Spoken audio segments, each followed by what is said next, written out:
Have you ever wondered what it would be like if the Jacksonville Jaguars actually won a Super Bowl? Well, I'll tell you what I think would happen in this edition of Locked On Jaguars.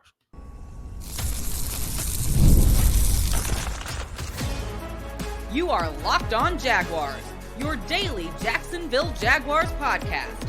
Part of the Locked On Podcast Network, your team every day.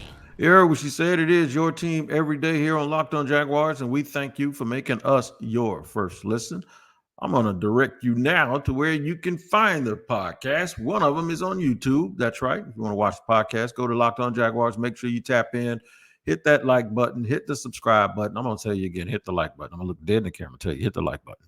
All right, hit that like button, subscribe, and also hit the bell so you receive notifications each and every time we drop an episode. And then if you're listening, wherever you do that, on whatever platform, make sure you head there every single day to make sure you don't miss an episode of Locked On Jaguars. Today's episode is brought to you by Gametime. Download the Gametime app, create an account, and use the code Locked On NFL for $20 off your first purchase. Terms apply. I also got a shout out to our everydayers. That's right. We call them everydayers because they listen every day and they let me know every time they see me in public that they are an everydayer. And you can do the same and be the same. All you got to do is listen to the podcast every single day. All right, here's what we're going to do. By the time we land here, I'm going to tell you how winning a Super Bowl can lead you to having a new future. You say, how can you have a new future if the future hadn't got here yet? So it's not old, right? Well, a new outlook on your future is exactly what I'm talking about, and I'll explain how that goes. It's a little bit deeper than you think, too. All right. Segment 2, how a trophy affects fans, players, and coaches. Believe it or not, fans do get affected by it. Your football self-esteem will go through the roof when a team wins. It also makes you a little bit more tolerable of the lean years, and we'll talk about that too. But what a title would do in Jacks for right now. Well, what would it do right now? As we're going to start with. One, it'll shut people up about Jacksonville. And we think we've already done that a little bit because they've been in the playoffs. They've been in the playoffs and in the hunt for the playoffs 2 consecutive years in a row. They have a coach that has credibility in Doug Peterson because he's won a Super Bowl before. Trevor Lawrence has now been extended, an extension that kicks in a little while, maybe a year or two. But he's one of the highest paid players in NFL history, one of the highest paid quarterbacks in the league right now. The stadium deal has gotten done here in Jacksonville. They're going to have a new place to play in 4 years. The renovation is going to start on that after next season. So all of the talk about them leaving, that is dead and gone. But there is still a fight to be fought. Sometimes you can be fighting so many enemies and haters at one time that when you start knocking them off or start getting decisions, you feel a little bit lonely. You're like, okay, so what's my purpose? I'm used to swinging at people and I'm used to throwing haymakers, but what else do I have to look for? Winning. That's what you got to look forward to. Remember, that's the whole objective to all of this, is to win, right? And unfortunately, people wait until they win to act like winners. I don't think that's the way it works. I think you have to be a winner before you win. It just manifests itself when you finally win. The Jaguar fans, though, for the most part, football self-esteem wise, as far as chest sticking out, as far as being able to talk smack with anybody, you would think the Jaguars have won a whole bunch, because I'm going to tell you right now, man, they don't take crap. The fans, they don't take crap from anyone. Ever. Jaguar fans don't take crap from anyone ever about this football team. They walk around like, yeah, okay. They don't act like they won. They act like, yeah, we ain't won nothing, but ain't nothing you're going to do about it. You can't make us be quiet. That's the way the Jaguar fans act. So that part of it they have. But on the expectation side, they've never been to the place that I really want to talk about. And that is when you win. Right now, the fans are waiting and hoping and wishing, and they're always eternally optimistic, right? And they want this thing to get right, and they just want to win, man. They want to win so bad just to see what it feels like. And I know they do, because most of them follow college teams, and most of the college teams, everybody that I'm talking about follows, they win. It's either Florida State, Florida, or Georgia, or even Miami fans. You know, that was 30 years ago, but still, at least they had some sort of taste of it, right? And in baseball, they're Braves fans. That wasn't that long ago. And they root for the Florida Panthers in hockey. And you know, they've had a taste of some success, but it's never come in the NFL. And that is a whole different animal for me. Let me tell you my background and reason why I feel this way. I grew up a fan of Washington, right? The team in the nation's capital. They won when I lived there. This is before the Jaguars even existed. I lived there in the late 70s, early 80s, and I ended up going back in the mid 90s or the early 90s to the mid 90s. But my mom stayed there for 35 years. I can remember the day still. I think it was 1982 when they won the Super Bowl, and they allowed us to skip school. And I went to that parade and I was freezing. But I saw it on TV and it was 40, 50,000 people out there, and I could have swore I saw myself on TV. And it felt, I remember that to this day. Now I'm 55 years old. So in 1982, that means if I take those 18 years and add them to 24, that was 42 years ago. And I still remember it. In fact, they haven't won anything since like 1991, 1992. And they're starving to win, but they're still living on the fact that they won something. You want to know who else does that? The Dallas Cowboy fans. They're like the worst at it. You would think when you think about the Cowboys, you would think they won at least in the last decade. No, they haven't. They haven't won in 30 years. But once you are a winner, there's something about it that it never goes away. And you can always hold on to it. You can hold it near and dear to you. And you can say, we got to the mountaintop and we're going to get back. So it creates a little bit of a problem. It's not complacency. It creates more patience because you know how long it took you to do it the first time. So you know it's not like an every year occurrence unless you're a Chiefs fan. Of course, we don't want to talk about that right now. But still, it's like it's so hard to do that it buys you a little bit more time and patience. And I think it actually allows you to enjoy the games even more. I hope I didn't give you a too much of a glimpse into your future, but it actually allows you to enjoy the game because you lose this sense of desperation, like, damn, man, are they ever going to win a Super Bowl before I die? Right now, you be watching the games knowing and understanding what it feels like to win. They can't do that. You can't do that if you're a Jaguar fan. You can't even do it if you're a Detroit Lion fan. You can't. Well, if you're old enough, you can do it if you're a Cleveland Brown fan, but you can't do it. You can't watch the games with the idea of knowing what it feels like to win. You're still watching the game hoping to have the feeling of winning one day. And trust me, there's a big difference. There's a huge difference. It is. I'm a Laker fan. I know what it's like. Even though it don't look good for them right now as an organization, that's all right. They got 17 of them. And I saw at least half of them. I've been living since at least maybe more than half of them. Well, maybe something like that, 8 or 9. But still, I know what that feels like. You kind of lose the desperation of, am I ever going to get to that mountaintop? Just think about all of the players that have played their entire career and won one Super Bowl. Guys like Aaron Rodgers, guys like Drew Brees. It is very, very hard to do. But I mentioned those guys because those guys, once you win a Super Bowl and you're a great player, you get deitized. Once you're a great player, if you're a great player on a team that falls short, people almost act like you didn't do what you did. Ask Fred Taylor and Jimmy Smith. They should be in the Hall of Fame. But you know what? One of the reasons they're not is because the Jaguars, the year that they were probably the best team in the league, they fell short. So I'm going to tell you how winning that trophy affects everybody, not just the fans, but the players, the coaches. And I'm going to mention something that I talked about maybe 2 years ago when Doug Peterson got a job. If Doug Peterson wins the championship here, he'll be the first to do something very important. I'll tell you what that very important thing is in just a second here on Locked On Jaguars. Not before I tell you about today's sponsor, which is Gametime. All right, so if you need to buy tickets, right now, Major League Baseball is going, and if you want to see Ohtani, you want to see all of these guys, you want to see Mike Trout, and you want to see Harper, the best thing to do is find out where they're playing. If they're playing close to you, and hit up Gametime so you can get tickets. Even if it's tomorrow, you can get late tickets at Gametime because that's exactly what Gametime does. They prioritize last-minute deals. You can save up to 60% off buying last-minute tickets for sports, concerts, comedy, theater, all of that stuff. Make sure you tap in with Gametime. So take the guesswork out of buying Major League Baseball tickets with Gametime. Download the Gametime app, create an account, and use the code LOCKEDONNFL for $20 off your first purchase. Terms apply again. Create an account and redeem code. I'm going to spell it for you. It's LOCKEDONNFL, all one word, LOCKEDONNFL for $20 off. Download the Gametime app today. Last minute tickets, lowest price guaranteed. They will never tell you that your procrastination is not their problem. They specialize in it. So make sure you hit up Gametime for all your ticket needs.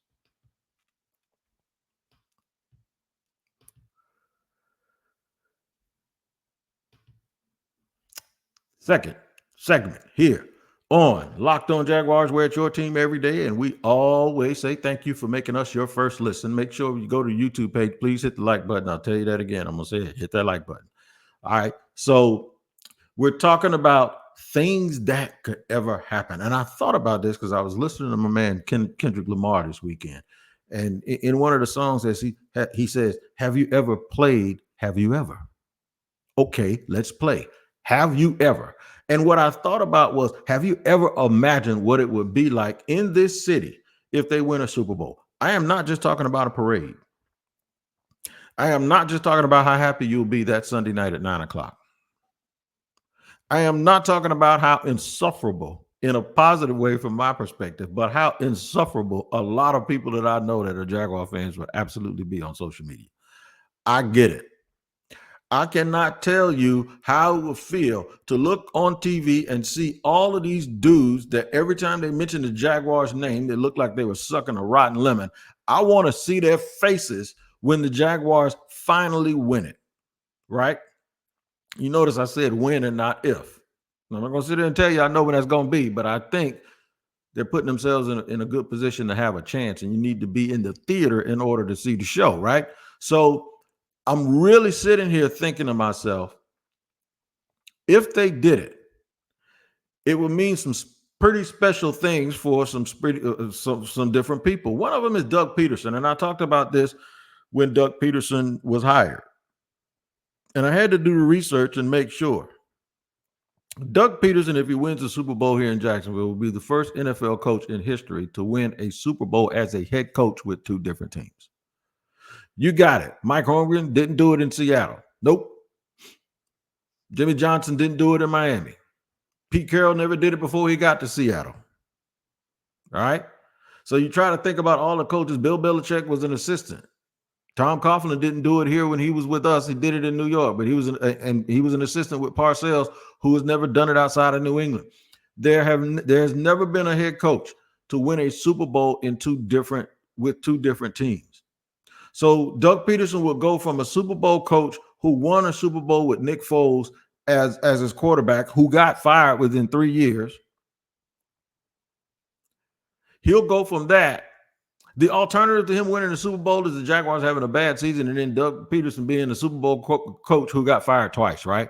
So just think about how far that pendulum swings if the other thing that I say happens and that actually happens and he actually wins the Super Bowl. Can you imagine? I'm just saying, can you imagine what that would feel like? He'd go from the guy who Philly let go, and then Philly actually looked good when they first let him go, because 2 years after they let him go, well, 2 or 3 years, they had Nick Sirianni, and Sirianni had him right back in the playoffs and back in the Super Bowl, I think in the second or third year. So it's like, it makes them look real good for letting him go. But if he wins it, and if he beats Philly, that would even add more drama to it, right? That's 2 Super Bowls, 2 different organizations. Does that get him into the Hall of Fame? That's a very good question. What does it do for Trent Baalke? Considered one of the worst GMs in the league by a lot of people.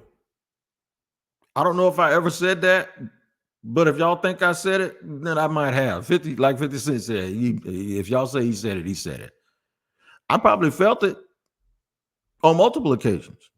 So I ain't going to sit here in front like I've been the biggest Trent Baalke fan or advocate all of this time, but I will tell you this.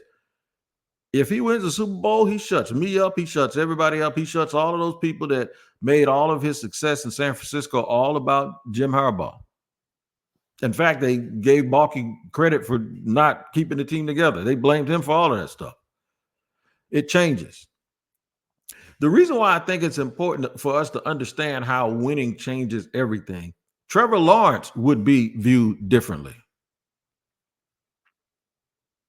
Before I tell you the reason why, he'd be viewed a lot differently. The city of Jacksonville would be viewed differently. With that new stadium coming and then them winning the Super Bowl, you don't think the NFL draft or another Super Bowl would be somewhere on the horizon, especially if all of the things are built up around the stadium with those 5-star hotels that they're talking about? Yeah, it would. It would change everything. The narrative changes everything. What about those fans? Ain't nobody going to be able to tell you nothing. But I'm going to get back to y'all in a little bit because there's a flip side to this.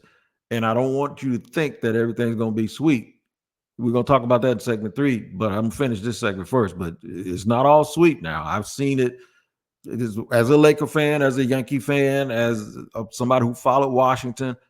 I've seen it in pro sports and what it does. It's a good thing, and it makes things easier for you to absorb and to watch. But it also has a negative side to it, kind of like what the people are looking at with NIL in college right now. You're thinking like, oh my God, we got to keep recruit. Everybody wants to get paid. That's where we're going to head with that. But prior to that, think about it like this. What about all those good players? Good players get deitized and they get put on. If you're a winner, if you're a really, really good player, right? Good to great. And you're on a winning team, you get in the Hall of Fame just like that. I'm gonna give you an example of a person. Marshall Faulk was a very good player when he was in Indianapolis. He was so good, in fact, that when the coach traded him, most people thought Irsay was crazy for trading Marshall Faulk. I did. Then he goes to St. Louis, and he's still great, and they absolutely win with him on the team. And what happens? First ballot Hall of Famer. Fred Taylor would have been a first ballot Hall of Famer had the Jaguars won back in 1997-99. It would have. So would Jimmy Smith. Winning that team trophy makes people acknowledge your individual accolades easier. It might not be correct. It might not be right. You might think that that's unfair, but favor ain't fair. Sometimes that's just life ain't fair. That's what would happen. I'm telling you, there are a bunch of dudes that I don't think if Tampa ever, and he's a good player, and I talked about it on Locked On NFL with my man James Harrison. Rondé Barber might not be a Hall of Famer. John Lynch might not be a Hall of Famer. I think Derrick Brooks and Warren Sapp are Hall of Famers, but I don't think those other two get in the Hall of Fame if Tampa doesn't win a Super Bowl. That might be wrong, but like I said, we ain't talking about what's right or wrong or fair. We just speaking on what the real is. Fans, I'm going to address this real quick. Your IQ is off the chain if you're a Jacksonville Jaguar fan. I always tell people that I say we got some of the smartest fans in the world. Got some honorary fans too and some mean fans, but we got the smartest fans in the world, and their football self-esteem goes up. The Jaguar fans are like that dude that everybody called ugly, and I ain't calling nobody ugly, but people call you ugly. Now, ain't nobody ever called me ugly, but I did get picked at when I moved to D.C. when I was a kid because I was different. I was country. So I know what it feels like for everybody to always point that finger. You know what it did? It made me not fear anything, and it taught me how to fight. I'm proud to say I ain't never lost. Don't mean it ain't going to ever happen, but I don't plan on fighting anybody. I ain't never lost. Never lost a fight. Never had that many. I probably had 10. That weren't work related because I had some jobs where I had to fight for the establishment I work for. But other than that, no. And one of the reasons why is you pick at a person for so long, they actually get good at not only ignoring you picking at them, but they get good at talking smack back. And that's what the Jaguar fans are. They can rank on anybody. There's nothing. The Jaguar fan can go out here and step in some cow manure, and you can come up and tell him, now you messed your brand new shoes up. And within 5 minutes, he'll have you crying, feeling sorry for yourself because Jaguar fans know how to dish it out. I cannot imagine how it would be if the Jaguar fans actually win something.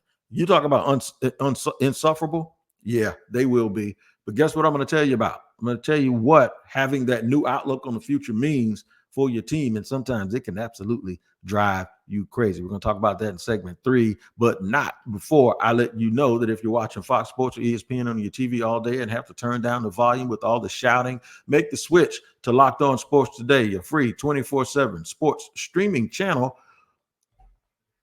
Locked On Sports Today brings you can't miss analysis, opinions, and news streaming 24/7 on YouTube or the free Amazon Fire TV channels app, part of the Locked On Podcast Network, which is your team every day. All right, I'm going to tell you some things you got to look out for when all that success finally starts to happen for you.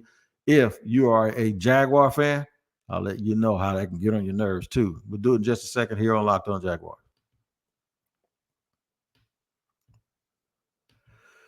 Today's show is also brought to you and sponsored by BetterHelp. BetterHelp is therapy when you need it. That's right. If you have ever been in a situation where you're dealing with pain management, you're not yourself, you've had death in the family, going through a divorce, don't see your family, your loved ones enough, man, let me tell you something, is BetterHelp can be there for you. If you're thinking about giving therapy a try, I'm going to tell you, BetterHelp can absolutely help. It's entirely online, designed to be convenient, flexible, and suited to your schedule. Just fill out a brief questionnaire to get matched with a licensed therapist and switch therapists anytime for no additional charge. Stop comparing and start focusing with BetterHelp. Visit BetterHelp.com/lockedon today to get 10% off your first month. That's BetterHelp, HELP.com/lockedon, and you'll get 10% off your first month. If you're thinking about therapy, give BetterHelp a try.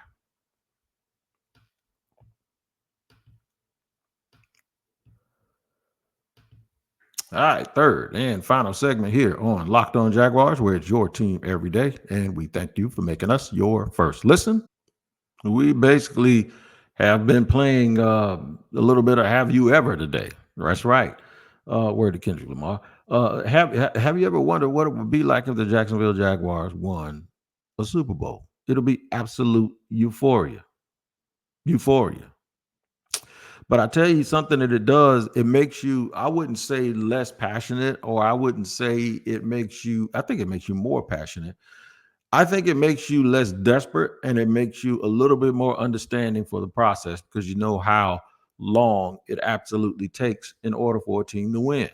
If the Jaguars won it this year, just think about it. If the Jaguars won it this year and they started playing in 1995, that would be 29 years. And that would mean that would be the quickest that it could happen, because it's never happened before. 29 years, and your fandom has never, ever, ever wavered year to year. Now, it wavered week to week because there are times the Jaguars didn't give you much to cheer for. But it never wavered year to year, because as soon as one year ended, those couple of months go by, and all of a sudden, boom, there you go. Your optimism is all refueled back up with hope and all of that stuff. You'd have a different outlook. And I'm only telling you this because I'm speaking from experience. You'll have a different outlook. You get greedy. You want it to happen all the time. And generally, when you win it, you feel like you're on the top of the mountain and you want to be there for a long time. So what happens is you start expecting the team that wins the Super Bowl that they're going to kind of be in contention for a minute. And usually they have been in contention. Usually teams that win the Super Bowl just come out of nowhere, right? You kind of see them creeping up a little bit. So you wonder how long that ride is going to last. Players that are on the team that are your best player will be immortalized in your memory forever. You'll never forget them no matter what they do. I still remember John Riggins right now, and Darryl Green, who I had the pleasure of meeting a few years back, and all of the players, Dexter Manley, and all of those dudes when I was cheering for Washington. Imagine if in 2017 the Jaguars had made a nice little run and won that Super Bowl. Blake Bortles, he's already immortal in Jacksonville history for stuff that ain't got nothing to do with football. He's just every man, and everybody likes Blake. Blake would be on a monument here somewhere if they won the Super Bowl. Y'all might feel a little bit differently about Jalen Ramsey.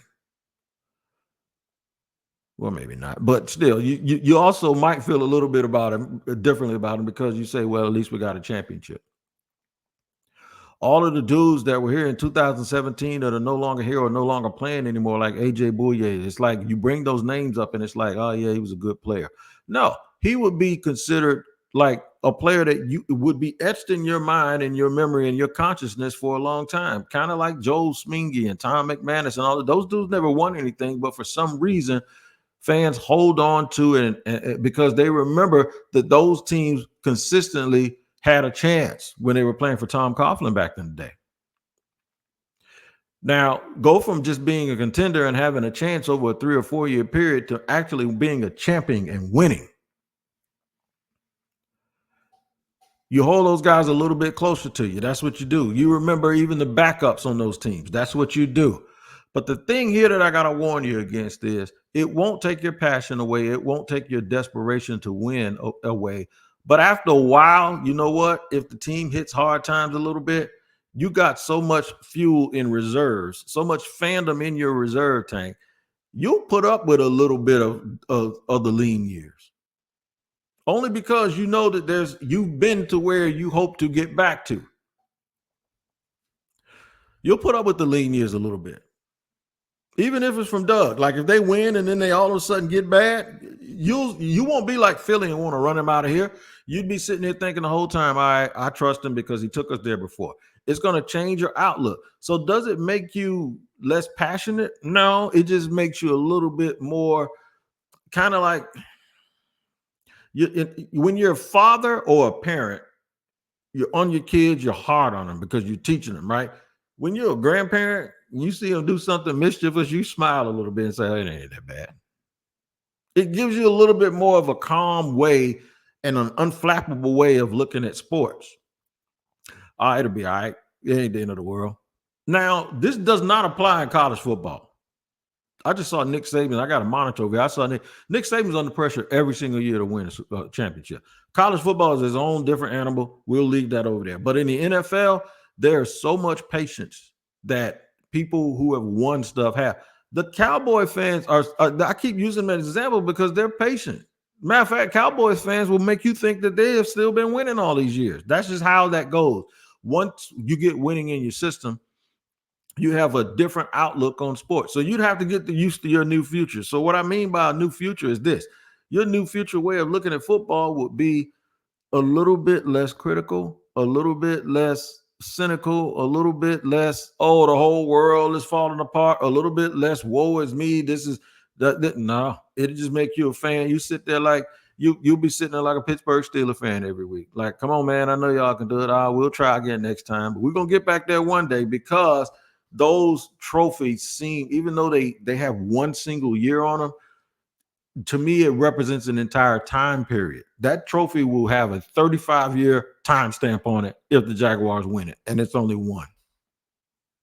I'm telling you, it happens like that. So you got to ask yourself, is it worth it? Hell yeah, it's worth it. I'll lose that desperation. I'll lose that Ashy Larry white lipped scratching like I need a fix off of a championship. I'll lose that in a heartbeat to get one, so I can just sit back and enjoy the games like they are meant to be enjoyed. But a lot of people will get affected by them winning a championship. Not only the city, not only the individual humans, not humans, like who else, right? Not only the fans, but we would look at Doug Peterson different. Doug Peterson would go to NFL lore, and if they don't put him in the Hall of Fame, he'll, at the very least, there'll be a picture of him in there with that fact that he is the only coach to win 2 Super Bowls in 2 different places. Trent Baalke gets out of your mind as some bad GM that doesn't know what he wants to do, and now he goes down as one of those GMs who will always get the benefit of the doubt because he built something. And Trevor Lawrence, oh my God, talk about the Prince of Promise, or the Prince that was promised. He would be exalted to King of Jacksonville, and he would be by far the most popular person to ever walk these streets, and that includes me. I'm telling you, man, if they win it, it's going to change a lot of things. That's what a title would bring. Training camp is getting closer and closer. We're about a week out, maybe a week and 2 days out from training camp opening. So all of our folks are going to be on training camp. I'm going to hit you with a mailbag also. I'm going to put out a questionnaire for mailbag questions. Make sure you hit me up on social media. And we're going to put y'all back on the spotlight, make y'all the program directors of this thing. And we're going to do that tomorrow. So mailbag show coming tomorrow here on Locked On Jaguars. Make sure you do this. Check out Locked On Sports today, because Locked On has launched the first ever national sports 24/7 streaming channel on YouTube. And now it's also available on the Amazon Fire TV and the free Fire TV channels app. Locked On Sports today is here for you 24/7, covering the top sports stories of the day with local experts of Locked On, plus our national shows covering every league. Find Locked On Sports today, now available on the free Fire TV channels app. Man, make sure y'all take care of each other. That's all I ask. Take care of each other. Look out for each other. And keep hollering at me here on Locked On Jaguars. We'll have a good mailbag show all ready to go for you tomorrow. Make sure you take care. We'll see you next time.